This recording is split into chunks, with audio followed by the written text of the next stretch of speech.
से क्वेश्चन देखिए 60% of 5/12 of a number is 9.5 then find out the numbers ठीक अच्छे तो करिया के देख ये कौन देखिए ना 60% तो देखिए 60% ऑफ यानी कि ऑफ मैंने मल्टीप्लिकेशन बाय 5 बाय कौन हो 12 इज इक्वल टू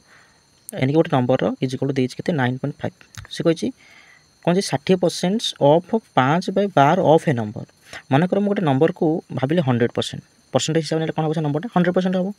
तो मैं कौन कली ना को एमती गोटे तरीका कली कि भांगीदेली यानी कि 3 इंटू करदेली 20% ठीक अच्छे यानी 20 तरीके तब 60 हम इंटू 5/12 करदेली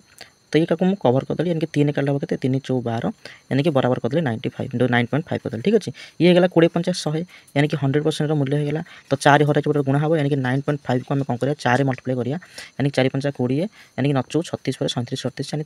338.0 होगा अर्थात 38 यानी कि 100% मूल्य के 38 अर्थात आम नंबर नहीं कौन 100% जार मूल्य 38 यानी कि ऑप्शन नंबर सी हम करेक्ट आंसर जब वीडियो भल लगी तेज लाइक कमेंट शेयर सब्सक्राइब कर भूल थैंक यू।